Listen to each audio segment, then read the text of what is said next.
Привет, друзья! В этом видео мы отправимся в захватывающее путешествие по Новой Зеландии, стране с невероятными пейзажами, богатой культурой и уникальными приключениями. Присоединяйтесь, чтобы увидеть величественные горы, живописные пляжи, зеленые леса и бурные реки. Мы познакомимся с традициями маори, исследуем самые популярные туристические маршруты и откроем для себя настоящие природные чудеса. Если вы мечтаете о путешествии в Новую Зеландию или просто хотите вдохновиться на новые приключения, это видео точно для вас. Не забудьте подписаться, чтобы не пропустить новые путешествия.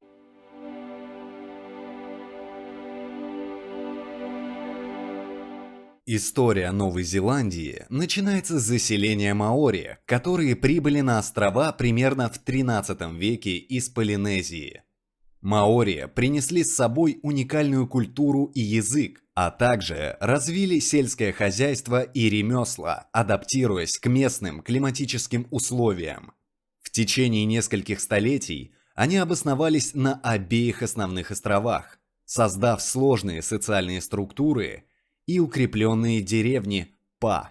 В 1642 году голландский мореплаватель Абель Тасман стал первым европейцем, который достиг берегов Новой Зеландии. Однако его контакт с маори был недолгим и закончился насилием, что заставило Тасмана отказаться от дальнейшего исследования региона. Европейцы вернулись на острова лишь спустя более 100 лет, когда британский капитан Джеймс Кук совершил свои экспедиции в 1769 и 1770-х годах. Он тщательно исследовал побережье Новой Зеландии и нанес их на карту.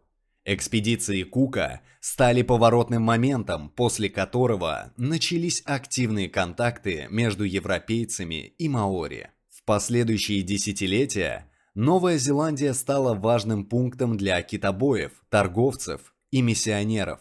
Маори начали обменивать ресурсы, такие как древесина и продукты питания, на европейские товары, в том числе на огнестрельное оружие. Это оружие стало причиной так называемых мушкетных войн между различными племенами маори в начале XIX века, что привело к значительным изменениям в их социальной и политической структуре. В 1840 году был подписан Вайт-Английский договор между представителями британской короны и более чем 500 маори-вождями. Этот договор должен был обеспечить защиту прав маори и закрепить британский суверенитет над Новой Зеландией. Однако его интерпретация и выполнение вызывали разногласия, что впоследствии стало источником многочисленных конфликтов. В середине XIX века начались новозеландские войны, в ходе которых британские войска и европейские поселенцы боролись против маори за контроль над землями. С течением времени Новая Зеландия становилась все более интегрированной частью Британской империи. В 1852 году страна получила конституцию, которая позволила создать собственный парламент. В 1893 году Новая Зеландия стала первой страной в мире, предоставившей женщинам право голоса на национальных выборах. Это было значительным шагом на пути к равенству и демократии. В начале 20 века страна участвовала в обеих мировых войнах на стороне союзников. Участие страны в Первой мировой войне, особенно в битве при Галлиполи, оставило глубокий след в национальной памяти. После Второй мировой войны Новая Зеландия стала активным участником международных организаций и укрепила свои экономические и политические связи с западными странами. В послевоенный период начались значительные социальные изменения. Маори стали активно мигрировать из сельских районов в города, что способствовало возрождению их культуры и языка. Новая Зеландия также стала привлекать иммигрантов из Тихоокеанского региона и Азии, что сделало ее более многонациональной страной. В В последние десятилетия страна уделяет большое внимание вопросам окружающей среды, правам коренного населения и социальному равенству. Маори добились значительных успехов в восстановлении своих культурных прав и языка. Страна также стала известна своими прогрессивными политическими реформами и активной ролью в международных делах, в том числе борьбу с изменением климата.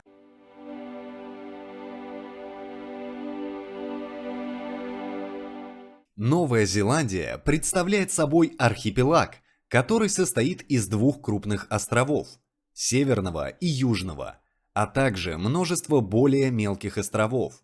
Она расположена в юго-западной части Тихого океана и славится разнообразным и живописным ландшафтом. Острова образовались в результате сложных тектонических процессов на границе индо-австралийской и Тихоокеанской литосферных плит. Этот регион является частью так называемого огненного кольца Тихого океана, что объясняет его активную вулканическую и сейсмическую деятельность.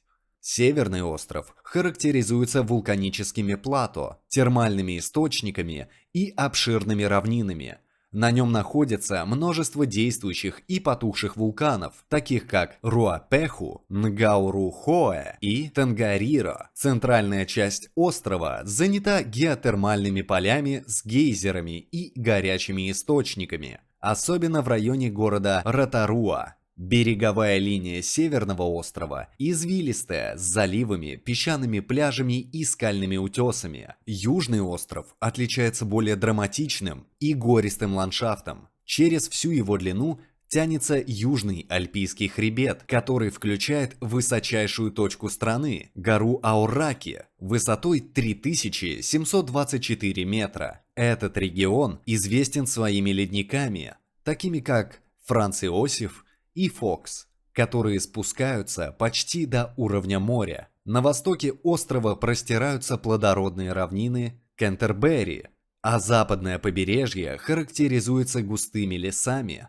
и узкой береговой линией. Рельеф Новой Зеландии также включает множество озер и рек. Озеро Таупа на Северном острове является крупнейшим озером страны и сформировалось в результате мощного вулканического извержения. Реки страны имеют важное значение для гидроэнергетики и рекреации. Среди них выделяются реки Уикато и Клута. Береговая линия Новой Зеландии протяженная и разнообразная. Здесь можно найти как спокойные заливы и лагуны, так и высокие скалы, обрывающиеся в океан. Фьорды на юго-западном побережье Южного острова, такие как Милфорд-Саунд и Даутфул-Саунд, являются одними из самых живописных мест на планете. Рельеф и ландшафт Новой Зеландии создают множество уникальных экосистем. Эти природные особенности делают страну одной из самых живописных и экологически ценных территорий в мире.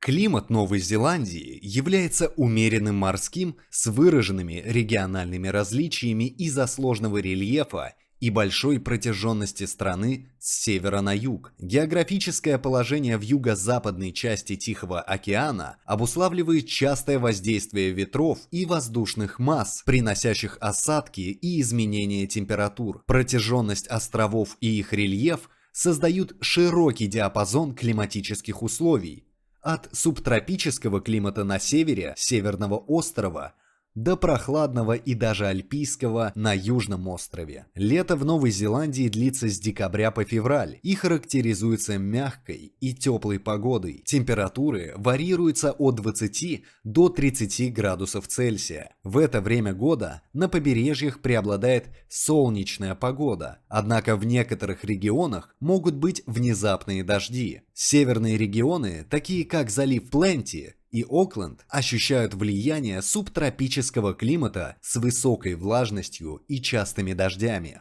Зима продолжается с июня по август и приносит заметное похолодание, особенно на Южном острове. В альпийских регионах температура может опускаться ниже нуля и часто выпадает снег. Горы Южного острова становится популярным местом для зимних видов спорта. На равнинах Южного острова температура зимой обычно находится в пределах от 1 до 12 градусов Цельсия. Северный остров остается более теплым, с температурами от 7 до 16 градусов Цельсия. Весна и осень в Новой Зеландии характеризуются переменчивой погодой. Весна, которая длится с сентября по ноябрь, часто сопровождается сильными ветрами и внезапными дождями, но также приносит яркие солнечные дни. В это время цветут растения, что делает пейзажи особенно живописными. Осень, которая продолжается с марта по май, отличается мягкими температурами и яркими красными и золотыми оттенками листвы в лесах и садах. Осадки в Новой Зеландии выпадают равномерно в течение года, но их количество сильно варьируется в зависимости от региона. Западное побережье Южного острова является одним из самых влажных мест, получая более 2000 мм осадков в год. В то же время восточные районы, такие как Кентербери, более сухие и получают менее 600 мм осадков ежегодно. Ветровая активность также характерна для страны, особенно для пролива Кука, который отделяет Северный и Южный острова. Климат Новой Зеландии подвержен влиянию климатических явлений, таких как Эль-Ниньо и Ла-Нинья. Эль-Ниньо часто приносит сухие и жаркие условия на восток страны, тогда как Ла-Нинья вызывает увеличение осадков и влажности. Благодаря своему климату, Новая Зеландия является идеальным местом для отдыха и туризма. В одной части страны можно наслаждаться пляжами и теплом, а в другой – кататься на лыжах по заснеженным склонам.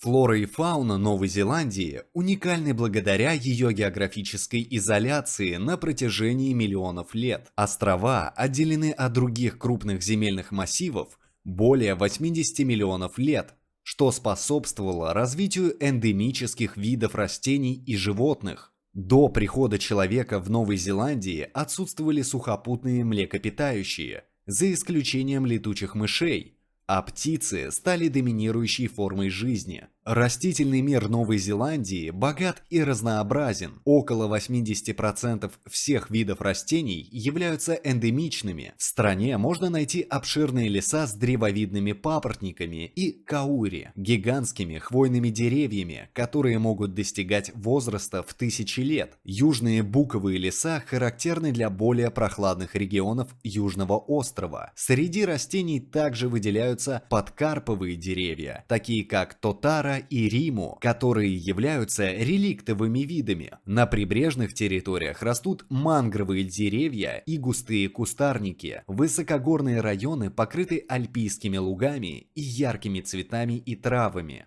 Фауна Новой Зеландии примечательна своими уникальными видами птиц. Наиболее известным символом страны является птица киви, нелетающая птица с длинным клювом и мягким оперением. Киви активны ночью и обитают в лесах и кустарниковых зарослях. Другими знаменитыми представителями являются какапо, редчайший в мире вид нелетающего попугая, и кеа, умный и любопытный горный попугай. Многочисленные виды пингвинов, включая редкого желтоглазого пингвина, обитают на побережьях Южного острова. Отсутствие сухопутных хищников позволило развиваться необычным видам птиц и рептилий. Одним из таких древних видов является туатара – рептилия, которая является живым представителем группы животных, существовавших более 200 миллионов лет назад. Она сохранилась только на некоторых удаленных островах и охраняется государством. Морская фауна также богата и включает множество видов дельфинов, китов и тюленей. В прибрежных водах водятся обширные популяции рыб и моллюсков. Особенное значение для экосистемы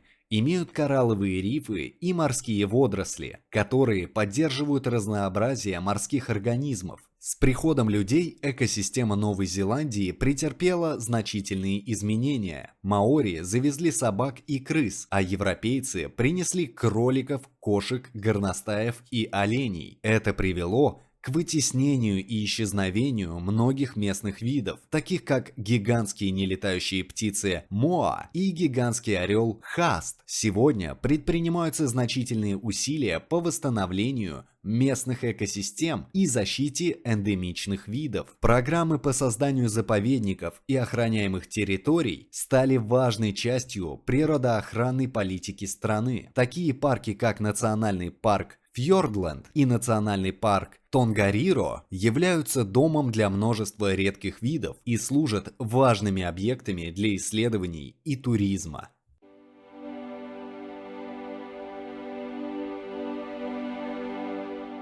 Новая Зеландия славится своими разнообразными природными и культурными достопримечательностями, привлекающими туристов со всего мира. Одним из самых известных мест является национальный парк Фьордленд на Южном острове. Это место поражает величественными фьордами, высокими горами и густыми лесами. Милфорд-Саунд, одна из жемчужин парка, считается одним из самых красивых фьордов мира. Воды здесь окружены крутыми скалами и водопадами, а по поверхности часто проплывают дельфины и морские тюлени. На северном острове расположена геотермальная зона Ротаруа, где можно увидеть гейзеры, горячие источники и цветные термальные бассейны. Этот район также известен своими культурными центрами маори, где можно познакомиться с их традициями, кухней и ремеслами. Вблизи находится Вайотапу, геотермальный парк с яркими озерами и фумаролами. Гора Аураки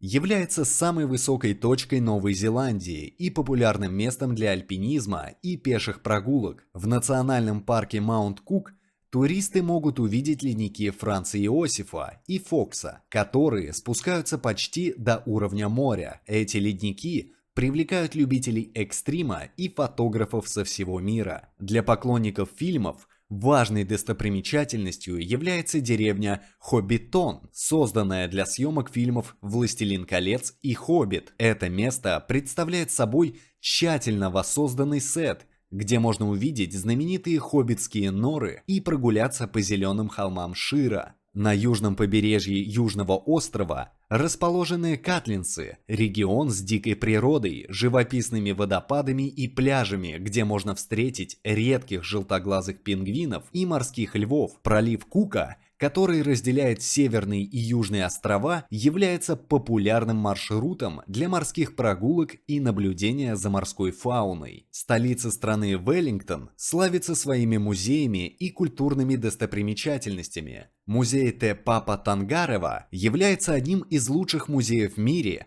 и предлагает глубокое погружение в историю, искусство и природное наследие Новой Зеландии. Город также привлекает своим живописным портом и бурной культурной жизнью. Окленд, крупнейший город страны, известен своими двумя гаванями, вулканическими холмами и башней Sky Tower, с которой открывается панорамный вид на город и его окрестности. Здесь также расположены многочисленные пляжи, парки и торговые районы. На восточном побережье Северного острова находится полуостров Коромандел, который славится своими пляжами и природными горячими источниками на пляже Hot Water Beach. Это место идеально подходит для отдыха и наслаждения природными красотами. Бухта островов на северной оконечности страны привлекает любителей морских приключений. Здесь можно совершать морские прогулки, наблюдать за китами и дельфинами и исследовать исторические места, связанные с ранней историей страны.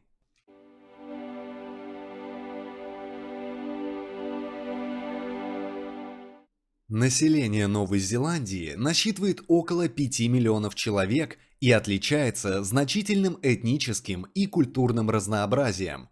Основную часть населения составляют потомки европейских переселенцев, которых называют пакеха. Они составляют примерно 70% жителей страны. Большинство из них имеют британские и ирландские корни, так как именно из этих регионов происходила основная волна миграции в XIX и начале XX века. Коренное население Новой Зеландии маори составляет около 17% населения. Маори прибыли на острова около XIII века из Полинезии и создали уникальную культуру с богатой мифологией, языком и традициями. В результате европейской колонизации и последовавших социальных и экономических изменений численность и влияние маори значительно сократилась. Однако в последнее десятилетие наблюдается возрождение их культуры, языка и укрепление прав. Сегодня маори играют важную роль в политической, культурной и общественной жизни страны. Кроме пакеха и маори, значительную часть населения составляют иммигранты из Тихоокеанского региона, особенно с островов Самоа, Тонга и Кука. Они составляют около 8% населения. Также быстро растет число азиатского населения. В первую очередь выходцев из Китая, Индии и Филиппин, которые составляют примерно 15% населения. Их миграция стала особенно активной во второй половине 20 и начале 21 века в связи с либерализацией иммиграционной политики. Английский язык является основным государственным языком и используется в повседневной жизни, бизнесе и образовании. Язык маори также имеет официальный статус и активно поддерживается государством, включая использование в образовательных учреждениях и средствах массовой информации. В последние годы предпринимаются значительные усилия по сохранению и популяризации языка маори. Также официальным языком признан новозеландский язык жестов. Большинство населения проживает в городах. Крупнейшими городами страны являются Окленд, Веллингтон и Крайстчерч. Окленд является крупнейшим мегаполисом и экономическим центром страны, где проживает более трети населения. Веллингтон, столица Новой Зеландии, является важным политическим и культурным центром. Крайстчерч славится своей архитектурой и расположен на Южном острове. Религиозный состав населения также разнообразен. Большая часть жителей считает себя христианами, хотя уровень религиозности снижается. Среди христиан распространены англиканство, католицизм и пресвитерианство. Вместе с тем, значительная часть населения не придерживается никакой религии. Также присутствуют буддисты, индуисты и представители других мировых религий, что связано с ростом иммиграции. Демографическое изменение в последние десятилетия привели к увеличению средней продолжительности жизни и снижению рождаемости. Новая Зеландия также является привлекательным местом для иммигрантов благодаря своему высокому уровню жизни, стабильной экономике и благоприятной экологической обстановке.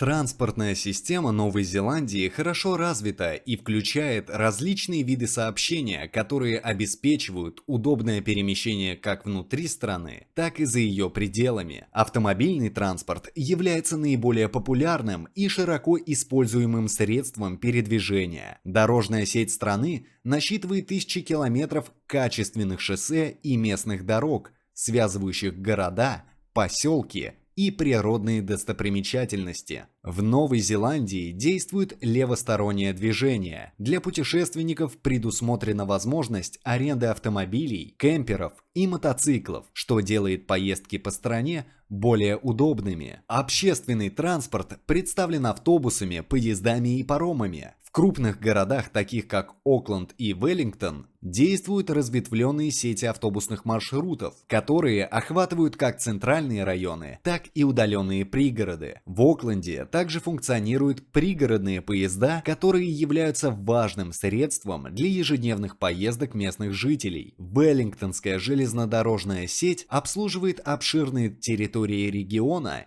и обеспечивает регулярное сообщение с соседними городами и поселками. Среди туристических маршрутов особенно популярен трансальпийский поезд, который проходит через Южные Альпы и считается одним из самых живописных железнодорожных маршрутов в мире. Поезда в основном используются для туристических целей и грузоперевозок, а не для повседневных поездок. Паромное сообщение играет важную роль в транспортной системе Новой Зеландии. Пролив Кука, разделяющий северные и южные острова, пересекают паромы. Эти паромы перевозят как пассажиров, так и автомобили, обеспечивая сообщение между Веллингтоном и Пиктоном. Путешествие по проливу Кука считается живописным и популярным среди туристов. Авиатранспорт также широко используется для внутренних и международных поездок. В стране имеется множество аэропортов, из которых основные международные расположены в Окленде, Веллингтоне и Крайстчерче. Авиакомпании обеспечивают внутренние рейсы между городами, что особенно удобно для путешествий на значительные расстояния, например, между Северным и Южным островами. Велосипедный транспорт становится все более популярным, особенно в городах и туристических районах. Множество велосипедных дорожек и маршрутов созданы для удобства как местных жителей, так и туристов. Некоторые регионы, такие как Центральный Отага и Ротаруа, известны своими живописными велосипедными маршрутами. Морской транспорт активно используется для грузоперевозок. Основные порты расположены в Окленде, Тауранге и Литлтоне. Они играют ключевую роль в экспорте и импорте товаров. Транспортная инфраструктура Новой Зеландии продолжает развиваться, обеспечивая комфортное и эффективное перемещение по стране и поддерживая высокий уровень жизни местных жителей и удобства для туристов.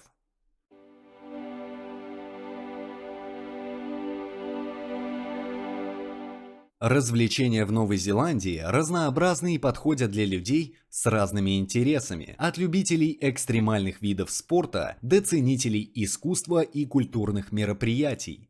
Страна славится своими природными красотами, что делает активный отдых одним из самых популярных видов досуга. Пешие походы по многочисленным тропам национальных парков позволяют насладиться живописными пейзажами, водопадами и альпийскими лугами. Экстремальные виды спорта являются важной частью развлекательной культуры Новой Зеландии. Квинстаун считается мировой столицей адреналиновых развлечений. Здесь можно прыгнуть с банджи, совершить полет на параплане, попробовать рафтинг на бурных реках или прокатиться на скоростном катере по узким каньонам. Также популярны прыжки с парашютом, полеты на вертолете над Южными Альпами и горнолыжные курорты, такие как Коронет Пик и Треблкон. Водные виды спорта пользуются особой популярностью благодаря длинной береговой линии. Серфинг привлекает как местных жителей, так и туристов, особенно на пляжах Раглан и Маунт-Маунгануи. Подводные плавания и дайвинг популярны в заливе островов и у побережья полуострова Коромандел, где можно исследовать богатый подводный мир. Рыбалка также является важной частью отдыха. Городские развлечения сосредоточены в крупных городах. Здесь работают театры, художественные галереи, музеи и концертные залы. В Окленде можно посетить галерею искусств и Sky Tower, откуда открывается захватывающий вид на город. Веллингтон славится своими культурными мероприятиями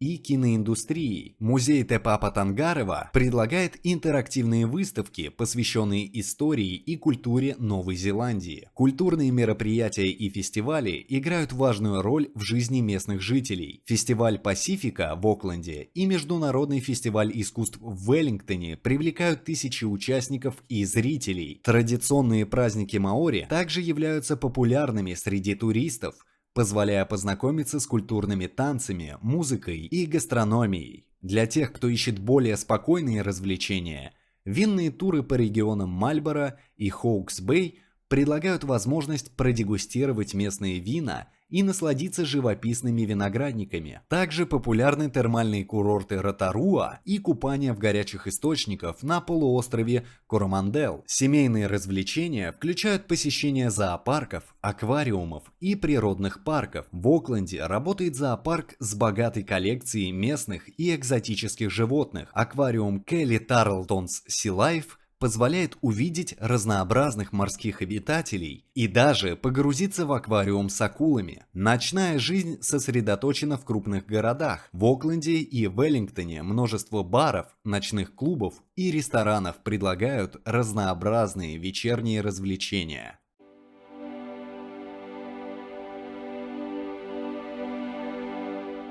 Проживание в Новой Зеландии предлагает широкий выбор вариантов, соответствующих различным предпочтениям и бюджетам. В крупных городах, таких как Окленд, Веллингтон и Крайстчерч, можно найти множество отелей разного класса, от роскошных сетевых гостиниц до небольших отелей с уникальным дизайном. Эти отели предлагают полный спектр услуг. Для путешественников, предпочитающих экономичные варианты размещения, доступны мотели и хостелы. Мотели особенно популярны среди автопутешественников, так как обычно расположены вдоль главных автомобильных трасс и предлагают удобные парковки. Проживание в хостеле создает дружелюбную атмосферу для общения с другими путешественниками. Кемпинги и туристические парки являются важной частью культуры отдыха в Новой Зеландии. Они предоставляют места для установки палаток, парковки кемперов, и иногда предлагают простые домики для аренды. Многие кемпинги оборудованы душем, кухней и зоной для пикников. Некоторые из них расположены вблизи природных достопримечательностей, что позволяет насладиться красотой дикой природы. В сельских районах можно остановиться в фермерских домах или выбрать формат агротуризм, который позволяет не только проживать на ферме, но и участвовать в сельскохозяйственных работах. Это отличный способ познакомиться с местной культурой и образом жизни. Апартаменты и дома для краткосрочной аренды становятся все более популярными. Это хороший вариант для семей и групп друзей. Многие такие объекты предлагают прекрасные виды и находятся в живописных местах. Люкс-курорты и эко-лоджии привлекают тех, кто ищет уединения и эксклюзивного отдыха. Они часто расположены в удаленных местах с невероятными пейзажами и предлагают высокий уровень сервиса. В Новой Зеландии также развита сеть Bed and Breakfast, которая предлагает уютное размещение с завтраком. Этот тип жилья позволяет получить более персонализированный сервис и часто сопровождается приятными беседами с хозяевами, которые могут дать советы по посещению местных достопримечательностей. Для тех, кто предпочитает отдых в стиле ретритов, доступны специализированные центры, где можно пройти курсы йоги, медитации и расслабиться вдали от городской суеты. Винодельни также предлагают варианты размещения, которые позволяют совместить отдых с дегустацией вин и знакомством с винодельческой культурой.